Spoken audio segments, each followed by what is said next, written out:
Hello. Welcome to the Bore You to Sleep podcast. The podcast that will hopefully help you get to sleep. I am going to read an open source book, one that is not particularly interesting, but one that is hopefully boring enough to get you to sleep. Tonight's readings will come from The Green Mirror, A Quiet Story, written by Hugh Walpole and published in 1917. The book looks at the world from the viewpoint of a young man who spends most of his time alone, reading books and exploring his imagination. My name is Teddy, and I aim to help people everywhere get a good night's rest. I want to help people doze off so they can have a productive day and achieve whatever it is they set out to do. I read a different story every episode to help you get a good night's rest. It is designed to play in the background as you slowly fall asleep. Every episode tells a different story, and you're welcome to listen to whichever one works for you. Special thank you to Nat Byrne and Ray for your messages through the website. Special thanks also to Bruna Poe and Emily Hetch for your reviews on iTunes. It is extremely rewarding to know that I'm helping you get a good night's rest in order for you to have a productive day. Before you doze off, and if you would be so kind, please take a quick moment to leave a review and rating in iTunes or your podcast player of choice. You would be surprised at how helpful this is. It really does help me reach more people who need a good night's rest. You're always welcome to say hello or support the podcast at boreyoutosleep.com. In the meantime, lie back, relax, and enjoy the readings. The Green Mirror, A Quiet Story. Chapter 1. The Ceremony. The fog had swallowed up the house, and the house had submitted. So thick was the fog that the towers of Westminster Abbey, the river, and the fat complacency of the church in the middle of the square, even the 3 plane trees in front of the old gate, and the heavy old-fashioned porch had all vanished together, leaving in their place the rattle of a cab, the barking of a dog, isolated sounds that ascended plaintively from a lost, a submerged world. The house had indeed, in its time, seen many fogs, for it had known its first one in the days of Queen Anne, and even then it had yielded, without surprise and without curiosity, to its tyranny. On the brightest of days this was a solemn, unenterprising, unimaginative building, standing 4 square to all the winds, its windows planted solidly, securely, its vigorous propriety well suited to its safe, unagitated surroundings. Its faded red brick had weathered many London storms, and would weather many more. That old, quiet square, with its uneven stones, its church, and its plane trees, had the Abbey, the Houses of Parliament, the river for its guardians. The skies might fall, the Thames burst into a flaming fire. Rundle Square would not stir from its tranquillity. The old house, number 5, Rundle Square, had for its most charming feature its entrance. First came an old iron gate guarded on either side by weather-beaten stone pillars, then a cobbled path, with little green lawns to the right and left of it, ran to the door, whose stolidity was crowned with an old porch of dim red brick.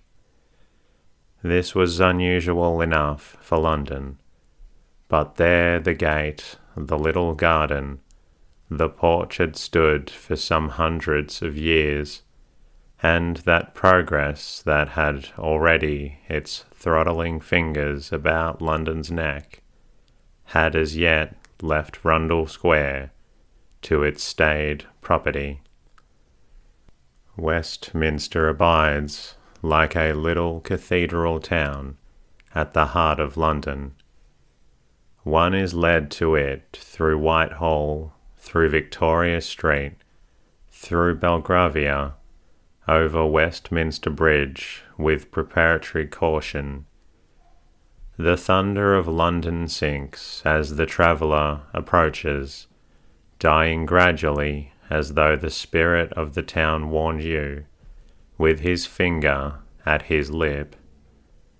To the roar of the traffic there succeeds the solemn striking of Big Ben, the chiming of the Abbey bells. So narrow and winding are many of the little streets that such traffic as penetrates through them proceeds slowly, cautiously, almost sleepily. There are old buildings and grass squares, many clergymen, schoolboys in black gowns and battered top hats, and at the corners one may see policemen motionless, solemn, stationed one supposes to threaten disturbance or agitation. There is, it seems, no impulse here to pile many more events upon the lap of the day than the poor thing can decently hold. Behind the windows of Westminster life is passing, surely, with easy tranquillity, the very doorbells are, many of them, old and uncomfortable, unsuited to any frantic ringing. There does not sound, through every hour, the whirring clang of workmen flinging, with eager haste, into the reluctant air, hideous and contemptuous buildings. Dust does not rise in blinding clouds from the tortured corpses of old and happy houses. Those who live here live long. Number 5, Rundle Square, then, had its destiny in pleasant places. Upon a fine summer evening, the old red brick with its windows staring complacently upon a comfortable world showed a fine colour. Its very chimneys were square and solid, its eaves and water pipes regular and mathematical. Whatever horrid catastrophe might convulse the rest of London, Number 5 would suffer no hurt. The god of propriety, the strongest of all the gods, had it beneath his care. Now behind the fog it waited, as it had waited so often before, with certain assurances for its release.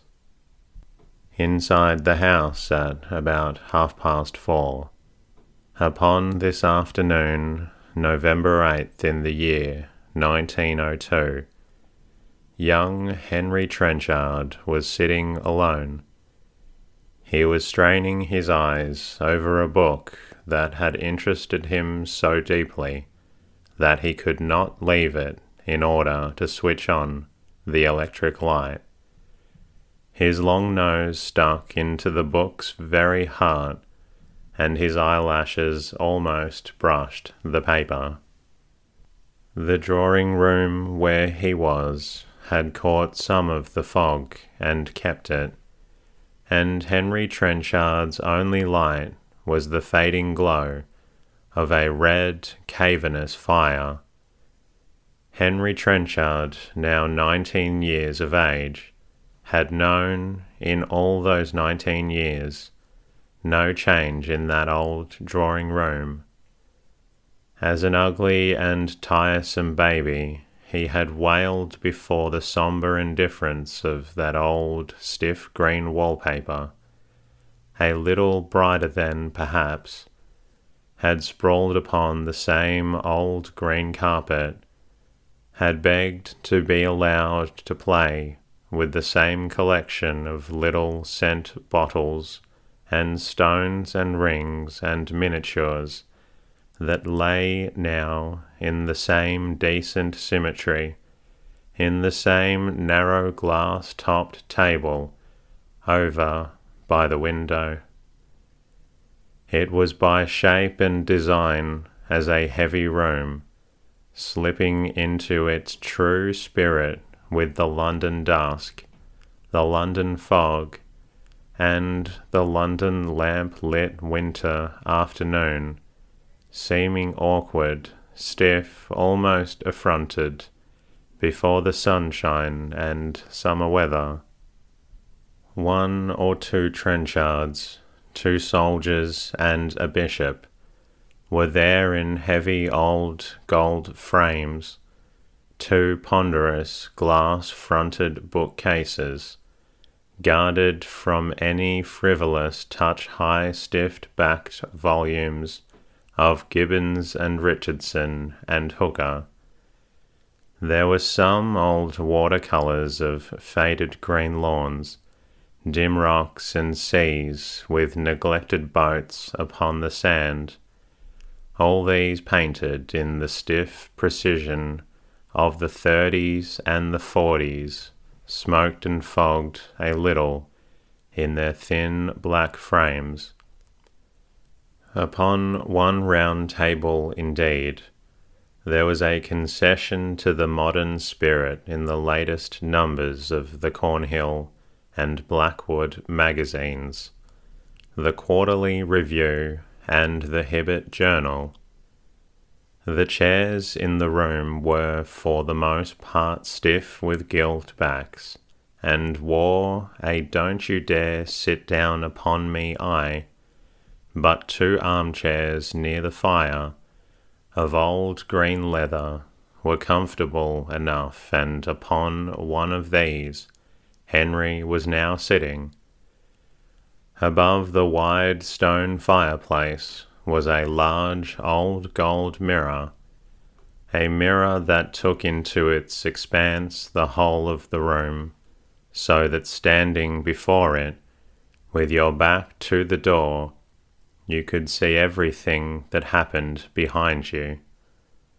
The mirror was old, and gave to the view that it embraced some old comfortable touch, so that everything within it was soft and still at rest. Now, in the gloom and shadow, the reflection was green and dark, with the only point of colour, the fading fire. Before it a massive gold clock with the figures of the 3 Graces, stiff and angular, at its summit ticked away as though it were the voice of a very old gentleman telling an interminable story. It served indeed for the voice of the mirror itself. Henry was reading a novel that showed upon its back Moody's bright yellow label. He was reading, as the clock struck 4:30, these words: I sat on the stump of a tree at his feet, and below us stretched the land, the great expanse of the forests, sombre under the sunshine, rolling like a sea, with glints of winding rivers, the grey spots of villages, and here and there a clearing, like an islet of light amongst the dark waves of continuous tree-tops. A brooding gloom lay over this vast and monotonous landscape. The light fell on it as if into an abyss. The land devoured the sunshine. Only far off along the coast, the empty ocean, smooth and polished within the faint bays, seemed to rise up to the sky in a wall of steel. And there I was with him, high on the sunshine on top of that historic hill. The striking of the clock brought him away from the book with a jerk. So deep had he been sunk in that he looked now about the dusky room with a startled, uncertain gaze. The familiar place settled once more about him, and, with a little sigh, he sank back into his chair. His thin, bony legs stuck out in front of him. One trouser leg was hitched up, and his sock, falling down over his boot, left bare part of his calf. His boots had not been laced tightly, and the tongues had slipped aside, showing his sock. He was a long, thin youth, his hair untidy, his black tie-up at the back of his collar. One white and rather ragged cuff had slipped down over his wrist. The other was invisible. His eyes were grey and weak. He had a long pointed nose, with 2 freckles on the very end of it. But his mouth was kindly, although too large and indeterminate. His cheeks were thin and showed high cheekbones. His chin was pronounced enough to be strong, but nevertheless helped him very little. He was tidy and ungainly, but not entirely unattractive. His growth was at the stage when nature has not made up its mind as to the next, the final move. That may, after all, be something very pleasant. His eyes now were dreamy and soft, because he was thinking of the book. No book, perhaps, in all his life before, had moved him so deeply, and he was very often moved, but as a rule, by cheap and sentimental emotions. He knew that he was cheap. He knew that he was sentimental. He very often hated and despised himself. He could see the forests rolling like a sea. It was as though he himself had been perched upon that high, bright hill, and he was exalted. He felt with the same exaltation the space and the freedom, the liberty, the picture of a world wherein anything might happen, where heroes, fugitives, scoundrels, cowards, conquerors all alike might win their salvation. Room for everyone, no one to pull one up, no one to make one ashamed of what one says and does, no crowd watching one's every movement, adventures for the wishing and courage to meet them. He looked about the room and hated it, the old shabby hemmed-in thing. He hated this life to which he was condemned. He hated himself, his world, his uninspiring future. My God, I must do something. I will do something. But suppose I can't. His head fell again. Suppose he were out in that other world, there in the heart of those dark forests. Suppose that he found that he did no better there than here. That would be indeed the most terrible thing of all. He gazed up into the mirror, saw in it the reflection of the room, the green walls, the green carpet, the old faded green place like moss covering dead ground, soft, damp, dark, and beyond outside the mirror, the world of the forests, the great expanse of forests, and beyond the ocean, smooth and polished, rising up to the sky in a wall of steel. His people, his family, his many, many relations, his world, he thought, were all inside the mirror, all embedded in that green, soft, silent enclosure.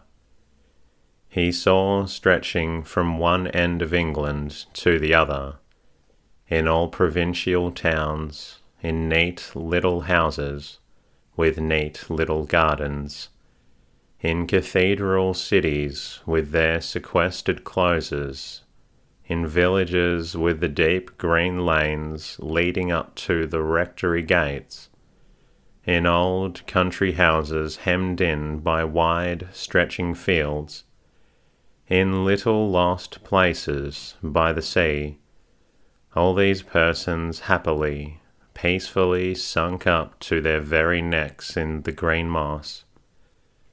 Within the mirror this, outside the mirror the rolling forests guarded by the shining wall of sea. His own family passed before him, his grandfather, his great-aunt Sarah, his mother and his father, Aunt Aggie and Aunt Betty, Uncle Tim, Millicent, Catherine. He paused then. The book slipped away and fell onto the floor. Catherine, dear Catherine, he did not care what she was. And then, swept by a fresh wave of feeling springing up, stretching his arms, facing the room, he did not care what any of them were. He was the idiot, the discontented, ungrateful idiot. He loved them all. He wouldn't change one of them. He wouldn't be in any other family in all the world. The door opened. In came old Rocket, the staff and prop of the family, to turn up the lights and to poke the fire. In a minute tea would come. Why, Mr. Henry, no fire nor lights? He shuffled to the windows, pulling the great heavy curtains across them. His knees were cracking very slowly as he bent, picked up the book and laid it carefully on the table next to the Hibbert Journal. I hope you've not been reading, Mr. Henry, in this bad light, he said. Later, between 9 and past, Henry was sitting with his father and his uncle, smoking and drinking after dinner. Tonight was an evening of ceremony, the family ceremony of the year. Therefore, although the meal had been an extremely festive one with many flowers, the perfect mountain of fruit in the huge silver bowl in the centre of the table, and the most sacred of all ports, produced on this occasion and Christmas Day. Nevertheless, only the family had been present. No distant relations, even certainly no friends. This was Grandfather Trenchard's birthday. The ladies vanished. There remained only Henry, his father, and Uncle Tim. Henry was sitting there, very self-conscious over his glass of port. He was always very self-conscious when Uncle Tim was present. Uncle Tim was a founder, and was large-limbed and absent-minded like Henry's father. Uncle Tim had a wild head of grey hair, a badly kept grey beard, and clothed his long, loose figure in long, loose garments. He was here today and gone tomorrow, preferred the country to the town and had a little house down in Gloucestershire, where he led an untidy bachelor existence whose motive impulses were birds and flowers. Henry was very fond of Uncle Tim. He liked his untidiness, his careless geniality, his freedom, and his happiness. Henry's father, George Trenchard, was splendid, that thought Henry, was the only possible word, and the boy, surveying other persons' fathers, wondered why Catherine Millicent and himself should have been chosen, out of all the world, to be so favoured. George Trenchard, at this time about 60 years of age, was over 6 feet in height and broad in proportion. He was growing too stout. His hair was grey and the top of his head bald. His eyes were brown and absent-minded. His mouth large with a lurking humour in its curves. His cheeks were fat and round, and there was the beginning of a double chin. He walked always in a rambling, rolling kind of way, like a sea captain on shore, still balancing himself to the swing of his vessel, his hands deep sunk into his trouser pockets. Henry had been privileged sometimes to see him, when absorbed in the evolution of an essay or the chapter of some book. He is, of course, one of our foremost authorities on the early 19th century period of English literature, especially Hazlitt and De Quincey. He rolled up and down his study, with his head back, his hands sunk in his pockets, whistling a little tune. Very wonderful he seemed to Henry then. He was the most completely careless of optimists, refusing to be brought down to any stern fact whatever, hated any strong emotion or stringent relations with anyone, treated his wife and children as the most delightful accidents against whom he had most happily tumbled. His kindness of heart was equally only by the lightning speed with which he forgot the benefits that he had conferred, and the persons upon whom he had conferred them. Like a happy bird, he went carolling through life. Alone of all living beings, his daughter Catherine had bound him to her with cords. For the rest, he loved and forgot them all. Now, on this family occasion of his father's birthday, his father was 87 today. He was absolutely happy. He was proud of his family when any definite occasion, such as this, compelled him to think of it. He considered that it had all been a very jolly, pleasant dinner, that there would certainly follow a very jolly, pleasant evening. He liked especially to have his brother, Timothy, with him. He loved them all, bless their hearts. He felt, as he assured them, not a day more than 20. And that concludes tonight's readings. I hope you're feeling a little drowsy. I look forward to bringing you another episode very soon. In the meantime, good night.